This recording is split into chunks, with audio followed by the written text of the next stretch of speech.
Hello, my name is Heather Schock with the Tennessee Center for Performance Excellence. I'd like to start by congratulating all of our examiners for surviving independent review and consensus review. You finally made it to my favorite part of our process, which is the site visit. It's usually a lot of fun. We know it's been a while since we've seen you in training this summer, so we ask that you sit back, relax, and enjoy our production of your just-in-time site visit video. The purpose of a site visit is to give the applicant a chance to tell their story. While the nuts and bolts may be verifying your strengths and clarifying your OFIs, at the end of the day, we want the applicant to feel that the site visit experience was all about them. Prior to the site visit, you will prepare an agenda, a list of site visit questions, and any documents that you would like to review. Your team leader will forward that information to your applicant 1 to 2 weeks prior to your site visit. So what does a site visit look like? I'm sure by now you're curious how you'll be spending your time this fall. All site visits begin with an opening meeting and end with a closing meeting. Everything that happens in between, though, is dependent on the length of your site visit, as well as the size and maturity of your applicant. For example, a Level 4 site visit is 3 days long and usually involves a large team of examiners. A Level 1 site visit is only 4 hours long and typically involves everyone sitting in the same room for the entire interview. For more mature applicants, the examiners will likely divide and conquer, such as in the site visit agenda shown above for a Level 3 applicant. We ask that you be prepared to fully participate in the site visit, as well as the follow-up day, by being both physically and mentally present. This is probably not a good time to include your family and friends in your travel plans, as you may be working late into the evening. The opening meeting is the applicant's first chance to make an impression on your team, but it's also our first chance to make an impression on them. We recommend that your team meet somewhere off-site to arrive together in the morning. During the opening meeting, your team leader will ask you to introduce yourself to the applicant. This is a little trickier than it sounds. Although you may share your hometown and organization, no other information is appropriate. In particular, we ask that you not share your title or job function, or how many years you have been an examiner. Following introductions, your team leader will give a brief presentation to give the applicant an overview of how the site visit will work. Typically, the applicant would also like to make a presentation. Be sure to pay attention to what they say. Take notes, and if it's appropriate, go ahead and ask questions. You may be able to clear a site visit issue before the opening meeting has finished. By now, you may have received your site visit agenda from your team leader, and I bet you're pretty excited about the free time that you're going to have. Unfortunately, it's not really free time. Typically, for Level 3 and Level 4 applicants, team leaders give examiners some downtime between interviews. This time is to review documents or results provided by the applicant. This may also be a good time to update your site visit issue worksheets or your item comments in Scorebook Navigator.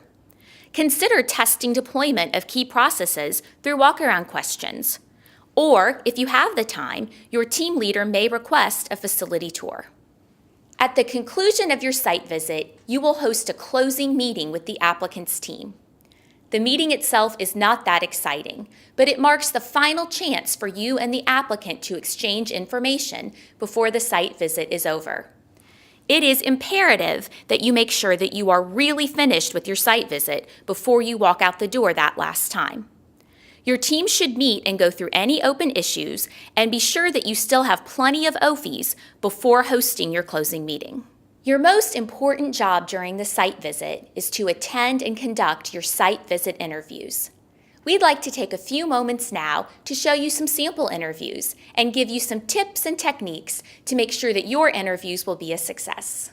In this mock interview, Tamara Parsons is playing the role of the president of Healthy Hospitals, a Tennessee healthcare system with multiple locations throughout the state.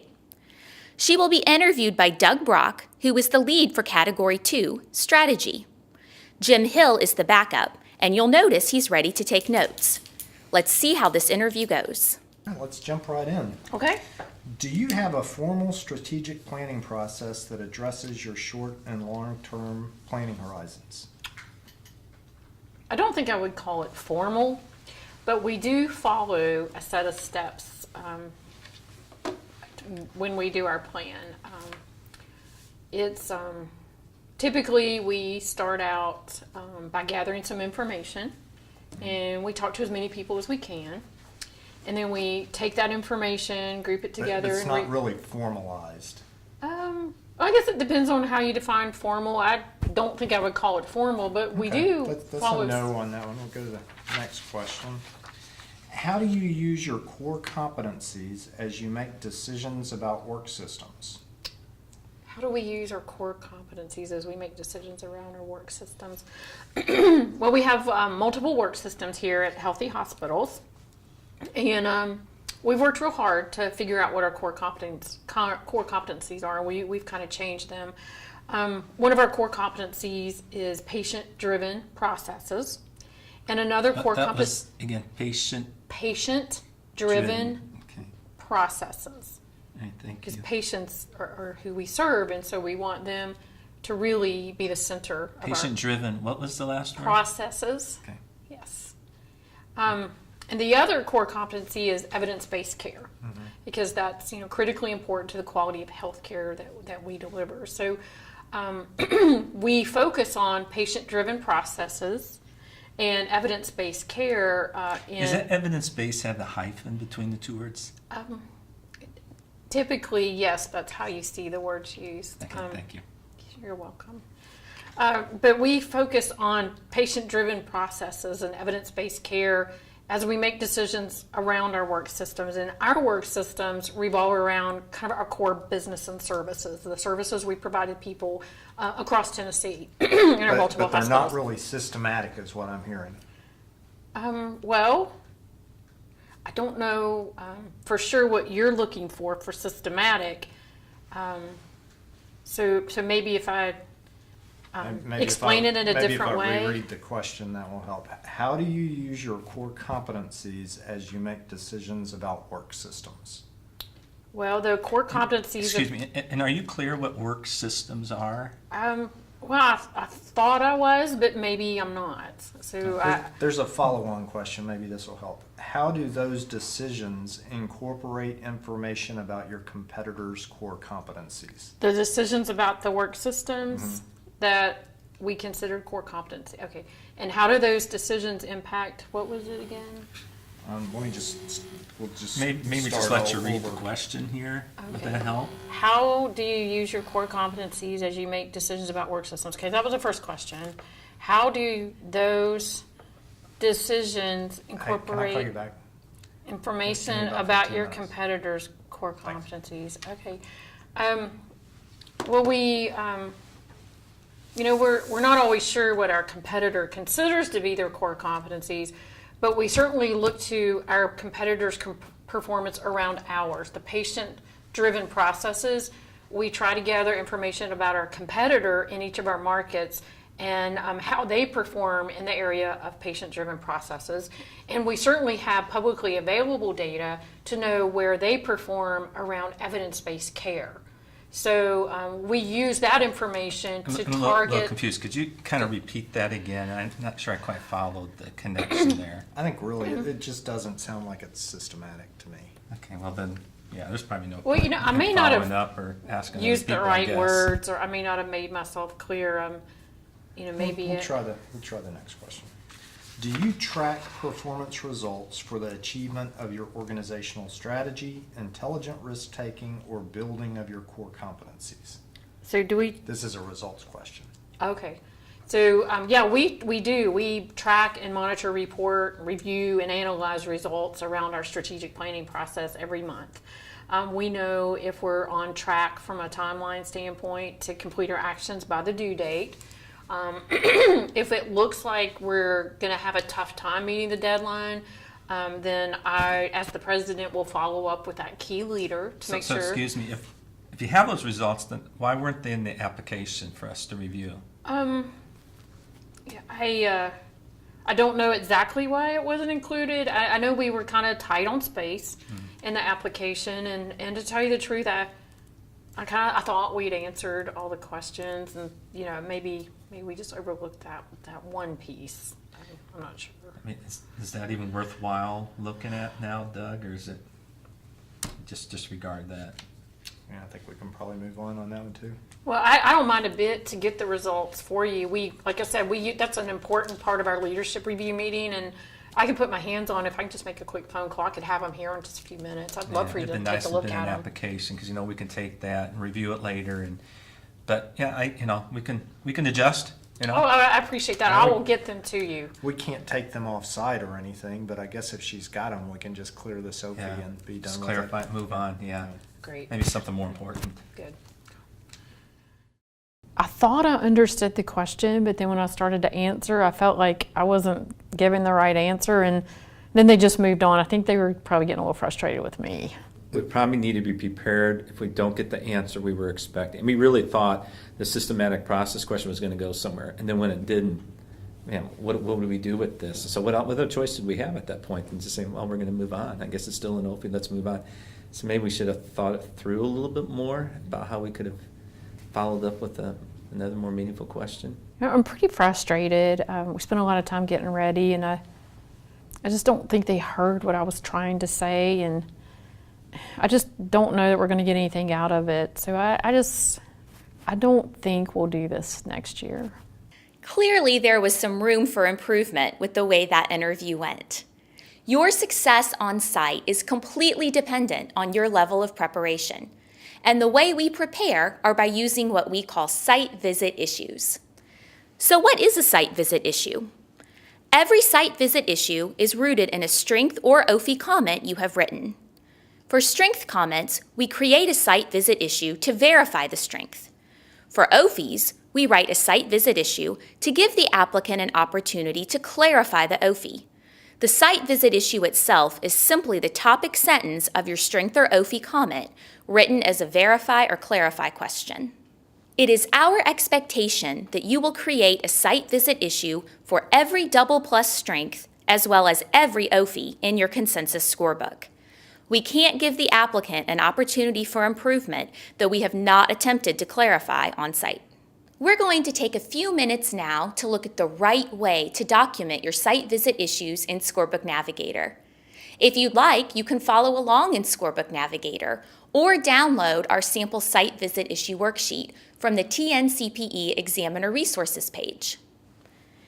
Your first step is to select the correct item from the drop-down box on the item evaluation screen.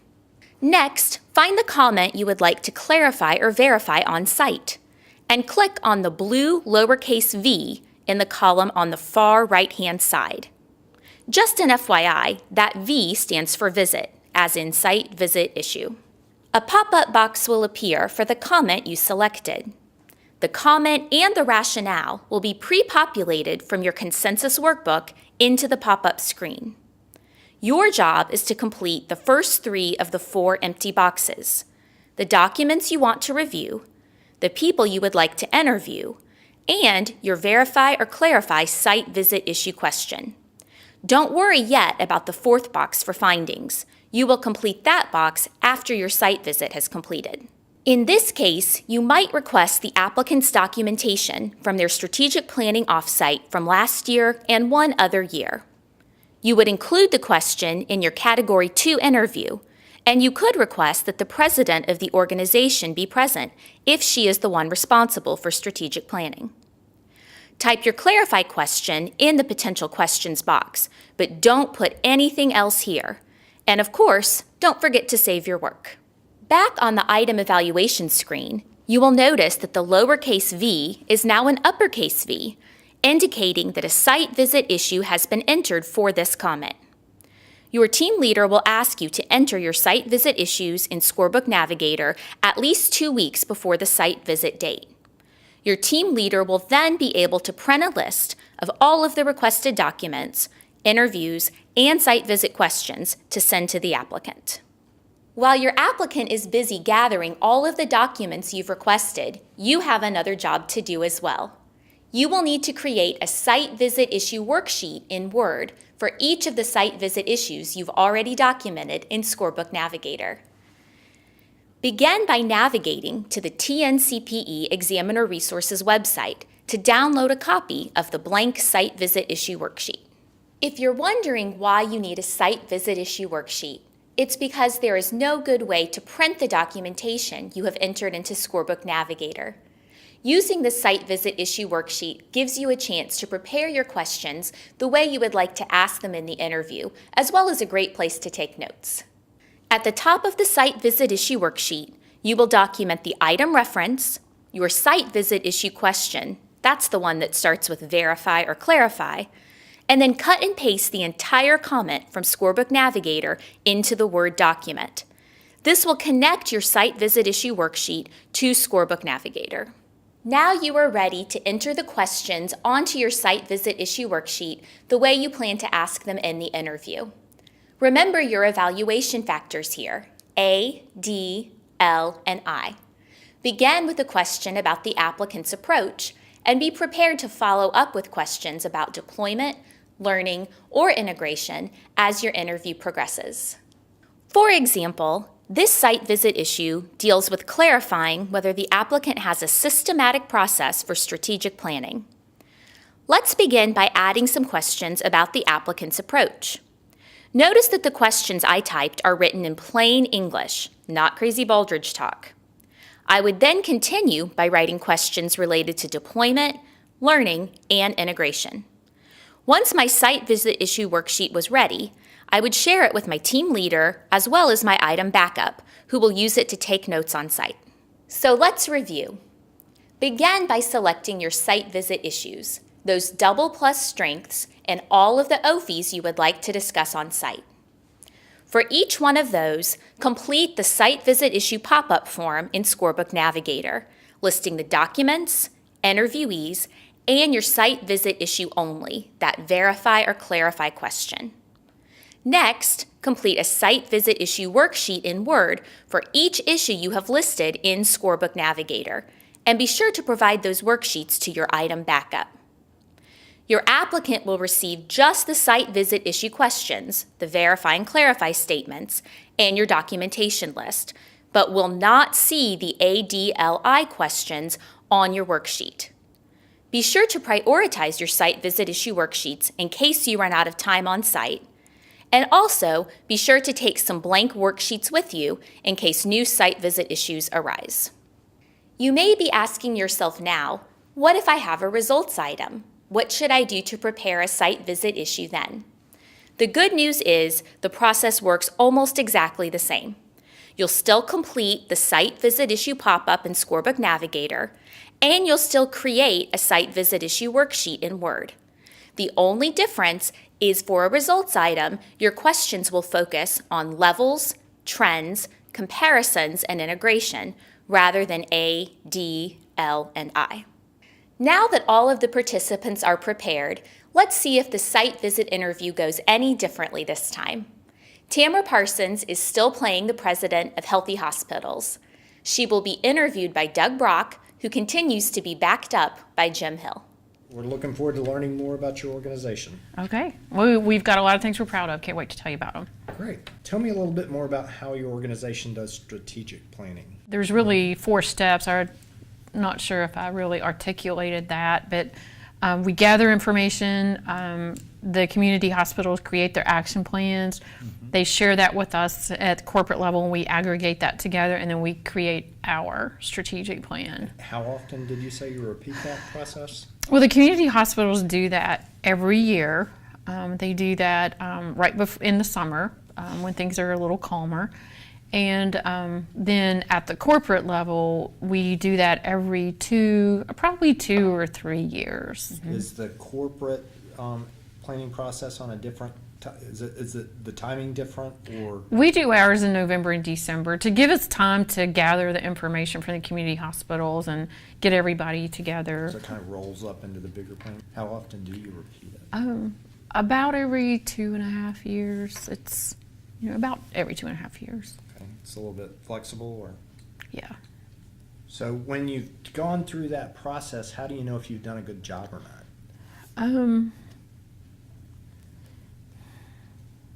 Yeah, that's a good question. I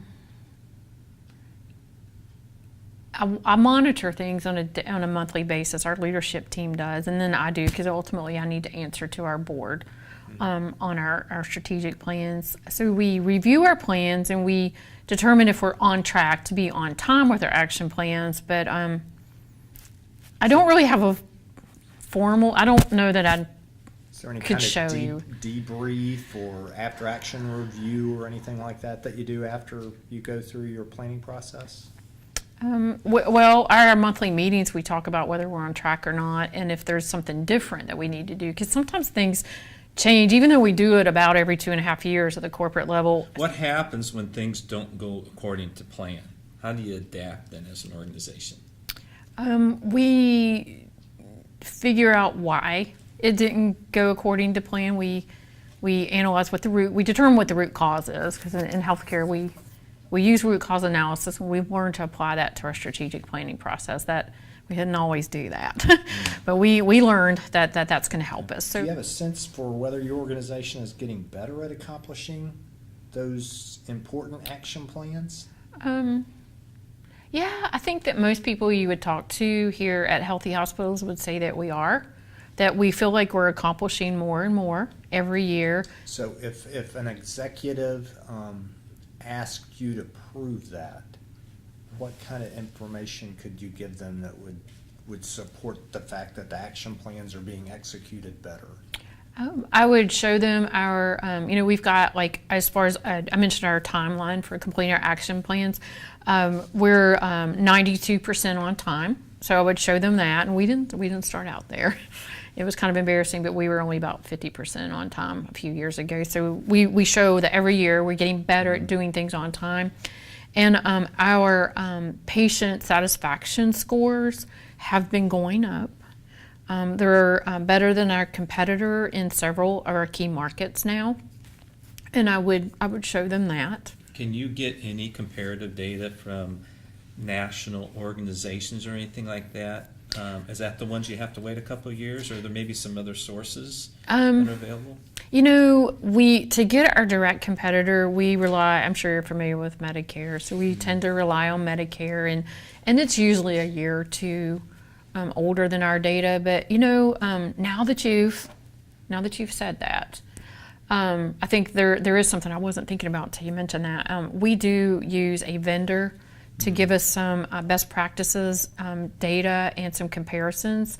And it's not our competitor in the state, but it's similar size community hospitals and organizations, and we have found that to be really helpful. What results do you track related to strategic planning? Well, we do have due dates for our key initiatives and for all the action plans, and so we monitor our adherence to those due dates, and if things are on track to be completed on time, and if not, we know that, so we can step in and remove obstacles. So that's an important measure to us. Okay. What do you think we've missed maybe, or what other things would you like to share with us before we move off of Category 2 strategic planning? If you have, and I know that you guys are only here for a certain amount of time and everything, and we are a large organization. I appreciate you taking time to come here to corporate and talk to me. One of the things, I mentioned before, you asked me a question about who participates in strategic planning, and our community hospitals are really proud of the changes they've made in their strategic plans. And one of the things that they started doing, I guess it wasn't this past summer, maybe the summer before, is they started inviting physicians, the doctors, into their meetings. And at first, I think they were a little reluctant or maybe skeptical, but the information I'm getting from our hospital leaders are that more and more physicians are coming to them and saying, can we do this? Can I work with the hospital to do this? And if you have a chance to maybe let some of those physicians talk to you, I think that they, honestly, I didn't think it was going to work. I didn't even think they would show up, but apparently it's working really well. So maybe I'd like for you to make sure that you include that, and if you have a chance to talk to them, I think think it would go a long Maybe way. when we get done here, Jim and I have a few minutes, you could walk us by one of those guys' offices. I would and- love to. and just let us Would- stick our head in, would that be good? Would love to. I think it'd mean a lot to them, and they probably have, they're closer to the process than I am, and so I would love for them to be able to give you some information. And if we have to accommodate their schedules, we'll be here for 3 days. So, that's maybe great. we can do it tomorrow or even the next day, whatever works best for you. Well, I really appreciate that, because I was a little worried that we might not be able to get you around to as many people as you needed to see. So I really appreciate that. We'll work that out. Okay, great. Hopefully, our mock interviews gave you some good ideas of what to do and what not to do on site. But just in case, here are a few more tips and techniques to consider as you conduct your site visit interviews. Be sure to ask open-ended questions. If the applicant answers with an example or an anecdote, go ahead and ask a follow-up question. You may want to be prepared to ask those questions in more than one way. At the end of each interview, be sure to ask, is there anything else you'd like to tell us? Don't forget your evaluation factors, ADLI, or Let's See, to guide your questions. Last but not least, interview in pairs with your backup taking notes on the site visit issue worksheet. At the end of your site visit interview, your item backup will return your site visit issue worksheet full of notes. It is now your job to figure out what documentation you would like to put in Scorebook Navigator to close out the finding. Begin by opening your site visit issue pop-up box in Scorebook Navigator. For each site visit issue you selected, you will write 2 to 3 sentences in the findings box to explain what you found on site and how it resolved the comment. For example, did you keep the OFI? Did you delete it? Would you change it to a strength? Be sure to save your changes, as this is the documentation that will be reviewed by TNCPE's judges. Now that we understand how to select a site visit issue, how to document one in Scorebook Navigator, and how to prepare your site visit issue worksheet, let's review a few more last-minute thoughts before you pack your bag to go on site. Let's begin with a few logistical tips. As a team, meet off-site and arrive together each morning at your site visit location. Dress according to the applicant's dress code, but never too casually. That means no blue jeans. Turn off your cell phones and pagers, and be sure that you don't bring cameras with you. Keep in mind that we can't take anything off-site that we didn't bring with us. That includes gifts. Last but not least, be present and be a good representative of TNCPE for the duration of the site visit. Once your site visit is over, you still have one more day of fun with your team to wrap up your thoughts and to prepare your applicant's final scorebook. First, you will need to complete the findings box for each site visit issue you identified in Scorebook Navigator. Keep in mind that you do not need to edit your site visit issue worksheets, but we would like you to save them or provide them to your team leader. Next, you'll revise your item comments in Scorebook Navigator. Get rid of "it is not clear." As a team, you will spend the last part of the day finalizing key themes, completing the score summary worksheet, and completing the award recommendation form. So let's pack your suitcase and head off to your TNCPE site visit. Don't forget your TNCPE name badge, a copy of the application and the Baldrige framework, all of your site visit issue worksheets in Word, your consensus items, either in Scorebook Navigator or hard copy, and your site visit appropriate clothing. Most importantly, don't forget to celebrate when you are finished. We so appreciate your commitment to TNCPE and are here to help you in any way that we can. We hope you found this just-in-time training video helpful. Thanks, and good luck on site.